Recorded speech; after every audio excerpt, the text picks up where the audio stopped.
Pero, wawa naman. Tini.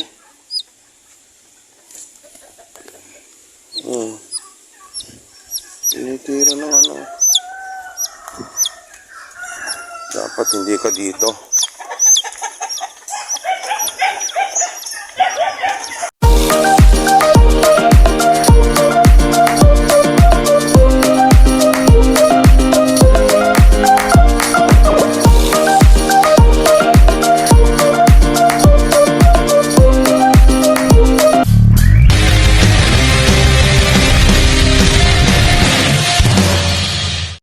Isang napakagandang hapon muli sa atin lahat. Araw ng Sabado.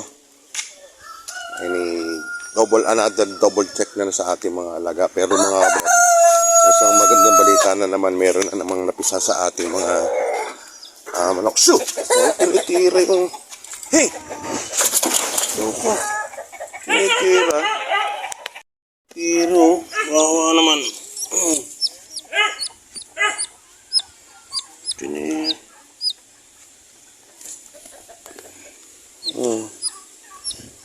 Tinitira ng ano. Dapat hindi ka dito.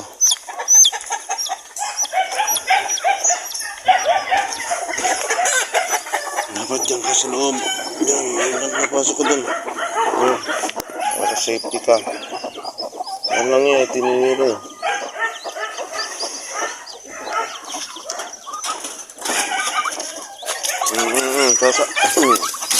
Nanabong ka.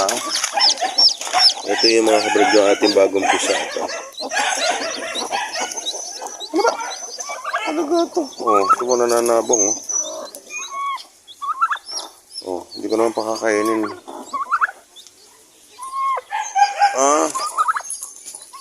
Yan. Ito yung bagong pisa natin. Huwag mong papaluin sinasabi ko sa'yo. Pinalo nga. Habol mo ako ha. Sige. Pabong tayo. Sige.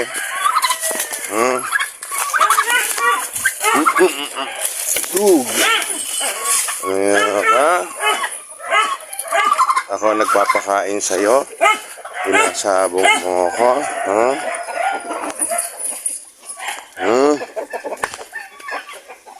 Mga kabrali, bago pisa na naman tayo. Bali 2, 4, 6, 8.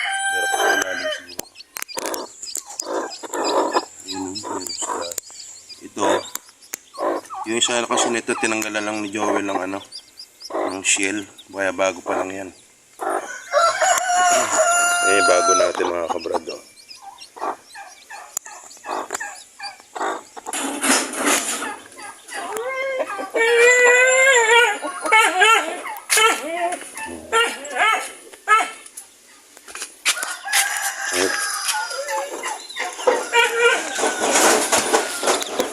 Bang patay na naman. Good, wala. Mahinto na yung meron na mamatay. Ito naman kasi mga kabrad, hindi naman sila yung kasi iba-iba ng days kung kailan sila na ano. Pero halos araw lang ang pagitan nito mga kabrad. Yan. Tapos hindi pa natin ito na isasama yung nandito. Yan, ito may nakawala pa dyan. Ito. Hindi pa natin na isasama. Tsaka yung nandong bagong pisa doon. Meron bagong pisa. Yun yung galing sa kulungan ng baboy mga kabrad. So yung napisa pala mga kabrad na yun. Yung pala yung nandito. Ayan. Pero meron na naman bagong nangingitag mga kabrad. Dito galing yun yung bagong pisa. Ayan.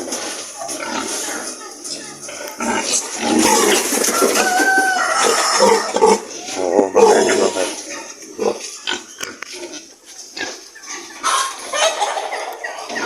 Bukas mga kabrad, mag-ano tayo pala. Marami pala tayong kapunin. Kaya yung plano natin mga kabrad na dadalhin natin sa Francisco yung mga manok. hindi po tayo matutuloy dahil maga-maga magkakapon tayo. Ito, magkakapunin tayo, tsaka yun nandun, at tsaka yun dito, sabay-sabay na natin to. Ito. Ito kasi pagkakapon nito mga kabrad, sabay awat na rin. Ito. Tingnan natin dito kung may nangingitlog dito. Ayan, dito, ito mga kabrad, yung manok na yan, nangingitlog na yan.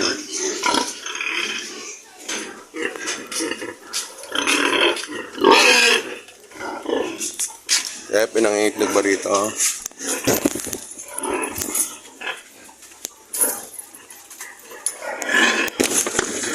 Meron. Meron mga kabrad. Ayan, itlog na rin.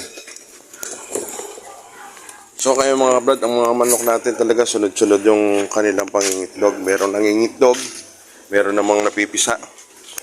Hello. Diyan ka lang. Tapos, tsak dito meron niya sa bubong merong nangingitlog dito. O ito, meron dito mga kabrad. Ayan. Kailangan dito, lagyan ni Joel ng dayami. Ito.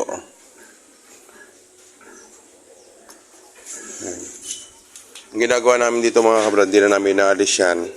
Ilalagyan lang namin ng dayami para dyan sa mga itlog. Ayan, siguro yan ang nangingitlog dyan.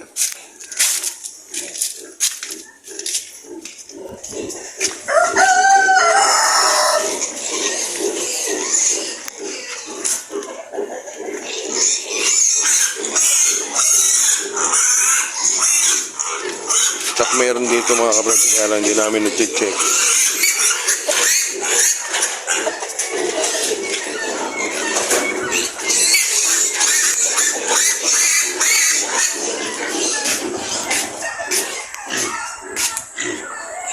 Yung dito, nilaga na ni Joel yung itlog dito.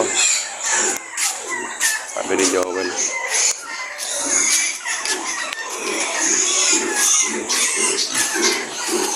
Yun, meron doon ng itlog.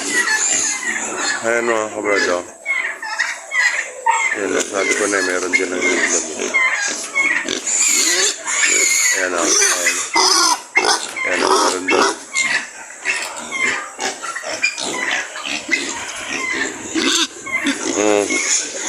Nahanap ang itlog.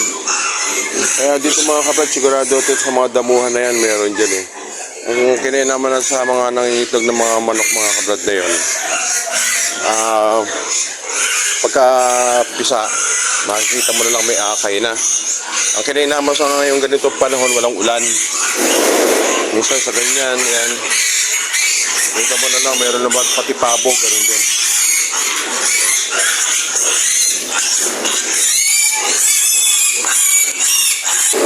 Okay, nagugutom na ito mga ito. Napakainin muna natin ito.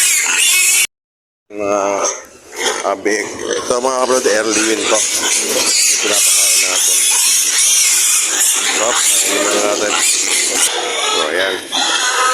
Ito mga kabrad, ano na lang to. By Monday siguro natin deliver ito mga ito. Sa ating mga big na to. Para mabawas-bawasan na lang natin yung ating pinapakain. Dito mga kabrad kasi sa ganitong mga biik, umuubos tayo dito ng 2 sakong early win bago natin i-dispatch siya. Pagkaawat nila, umpisa doon, bibili na tayo ng early win, 1 sako. Dito sa 10 biik na to, umuubos to ng 2 sakong early win bago natin ihatid ron doon sa ating pagdadalan. Ganun naman lagi mga kabrad, di tayo sumbo. Basta sa 10, ang katumbas nun ay 2 sakong early win. Ngayon, sa may-ari, yung pagbibigay natin dito, siguro aabot na 1 sako bago nila sasanayin nyo doon sa starter. Yan, siguro at least mga 3 sacks ng early win bago sila mag-starter. Ganun ang ginagawa natin dito mga kabrad.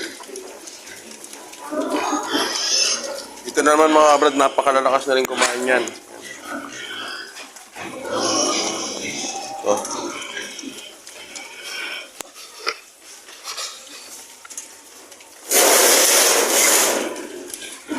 Basta ang kalimitan mga kabrad, sa big, una gagamitan muna natin sila yung early wheel na yung nakapak. Ano siya yung mabango kasi yun parang may gatas. Tapos saka natin ngayon, pag marunong na sila doon, after 30 days, pagkaawat nila, ayun nga ang pakakain na natin sa kanila yung early wheel na Pigrolac. Kasi maganda ang ano ng Pigrolac talaga, yung feeds nila pagdating sa early win. Kaya yun, umpisa ng first day nila, nasanay na sila doon sa early win. Hanggang sa atin siguro abutin ng mga 2 to 3 weeks bago natin ibigay dun sa pagdidelibera natin. Nakaubos na sila ng bali 2 sakong Erlewin. Tapos yung 2 sakong Erlewin na yun, pagkabigay natin doon sa may pagdadala natin, sila siguro mga 1 sako pang Erlewin. Kaya ang 10 biik, kumukonsumo yan ng halos 3 sacks ng Erlewin bago i-hog starter. Ganon mga kabrad ang ginagawa natin dito. Kahit sa amin, ganon din ang ginagawa namin dito. Pagka nasa mga pag-aawat nila, naka 3 weeks na early win or kung masigit pa or 1 month, gano'n.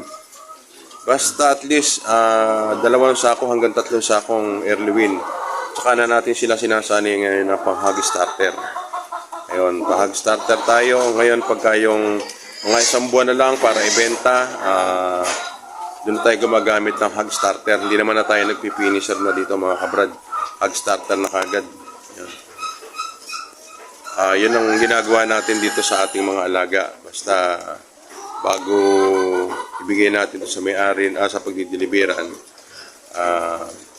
mga 1 sako na lang sila ng Erlewin. Pero kung tutuusin to, pwede nang sanayin sa starter. Pero wag, dahil nga medyo bata pa sila para mag-hog starter. Kaya ang ginagawa natin siguro at least mga 30, sabi nga mga at least mga 30 days minsan 60 days ang inaabot. Yung iba 45 days bago hog starter. Pero 60 days kasarapan lang naman yun sa isang biik na para i-hog starter. Ganun kami sa akin. Hindi ko lang alam sa iba. Ganun ang ginagawa natin. Ayan. Mga kabrad, yung mga big nito bukas, kakapunin naman natin sila. Medyo malaki na nga rin sila. Kaya lang, ganito tayo magkapon yung hindi pa masyado hindi siya kaliitan pa. Iba kasi nagkakapon mga 14 days, ganun. Ako yung siguro mga 21 days, ganun ko pinakapon. Kaya, kumbaga, kanya-kanya lang tayo ng talaga.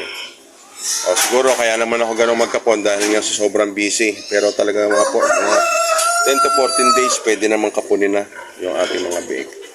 Kaya ito bukas, kakapunin namin to. Kaya maaga tayo bukas dito. Yung plano natin mga kabrad na magdala ng manok doon sa Francisco Home para ibenta.